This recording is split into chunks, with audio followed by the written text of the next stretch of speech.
So I pay nearly $2,500 in credit card annual fees. For most people, that's a lot of money. Thankfully, all of these annual fee cards come with built-in ways in order to get value back, one of the main ways being statement credits. Say you have the Chase Sapphire Preferred. Well, if you book a hotel through Chase Travel, you'll earn up to $50 in statement credits each account anniversary year. Easy way to know that you're getting something back for the $95 annual fee. Now, what if I told you that as year-end approaches, you can time your application on certain credit cards such that you effectively double up on certain statement credits? Heads up, this strategy is not going to work with the Chase Sapphire Preferred, but fret not, I'll give you some other workable options. The hotel statement credit on the Chase Sapphire Preferred is an anniversary or card member year credit, meaning that the period of validity of the credit each year is dependent on the month and the day from when you open the card.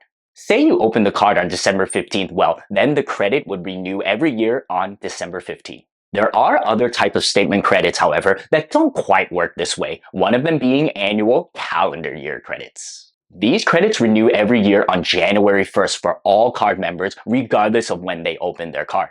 However, when you open a card with an annual calendar year credit, you don't have to wait until January 1st for it to be valid. No, its validity comes into play right away when you open the card. I think some of you are seeing where I'm going with this. Yes, if you open a card with one or more annual calendar year credits in early or mid-December, and then you manage to use those credits before year end, well then on January 1st, you'll get the same set of annual calendar year credits that would be valid until December 31st. The shorter the time between your first and second set of calendar year credits, you can more convincingly say, well, hey, I essentially double dipped on this credit. Which is why this period in early or mid-December, depending on when you're watching this video, is arguably the best time to execute upon this strategy. You will get the credits before January 1st, but with still enough time to be able to receive the card as well as use the credits. Note that on certain cards, there are also semi-annual, quarterly, and monthly calendar year credits.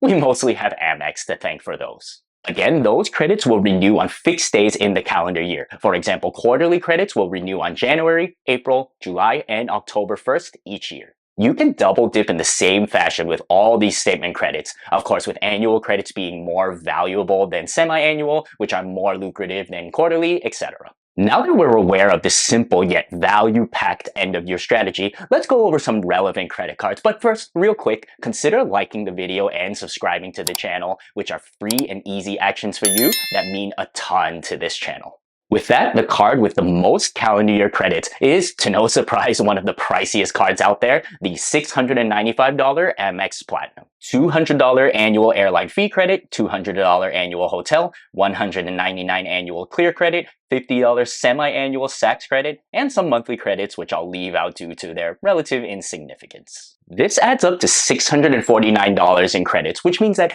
if you manage to get approved for the Amex Platinum in the coming days, and then you use all the credits before January 1st, well, come January 1st, you'll receive a second set of statement credits worth up to $649 that you can use until December 31st. The year one value on the card is already so strong due to the sign-up bonus. It just gets even sweeter with the double dip on the calendar year statement credits. Fortunately, there are cards with lower annual fees where you can also do this, such as the $550 Hilton Aspire card, which has a $200 semi-annual Hilton Resorts credit, $50 quarterly flight credit, and $199 annual clear credit. Moving away from Amex, there's also the Bank of America Premium Rewards card, which has a $100 annual airline fee credit, and Premium Rewards Elite card, which has a $300 annual airline fee credit, plus $150 annual lifestyle credit. We also have the Chase Ritz-Carlton card with its $300 annual airline fee credit. The difference compared to the other cards that we mentioned is that the Ritz-Carlton card can't be obtained with a new card application. Rather, you'll need to upgrade from one of Chase's other co-branded Marriott Bonvoy cards as long as you have had that card for a year and have at least a $10,000 credit limit. The thing is though, if you have one of these cards and decide to upgrade to the Ritz-Carlton in December, and then you use the $300 airline fee credit before year end, well then come January 1st, you'll receive another set of $300 in airline fee credits that you can use throughout 2025. When you upgrade a credit card, you retain the opening date and thus the start of your card member year from your original card. You'll then get charged a prorated annual fee for the new card based on how much time there is left on your current card member year. For example, say you opened a Bonvoy Bold card in October 15 last year. If you want to upgrade it to the Ritz-Carlton card in December 15 this year, that means that 2 months in your current card member year have passed and 10 months remain, or 5/6 of the card member year.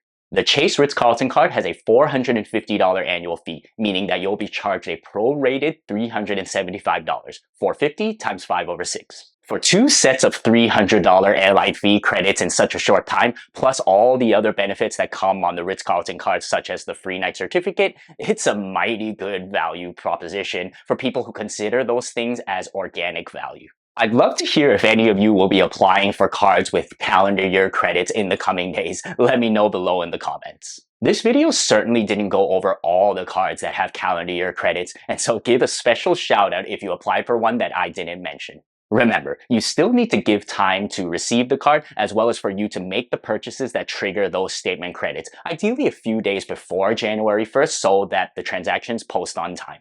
Thus, if you're really interested in this year-end double dip strategy, you'll need to act fast. That said though, I don't want to push you towards applying for a card that isn't your ideal next credit card, specifically one that fits well in your long-term overall credit card roadmap. I suggest you check out this video so that whatever card you're most interested in, well, you can assess if it's a good fit as your next card. Thanks so much for watching this one, and here's your card nerd signing off. Peace.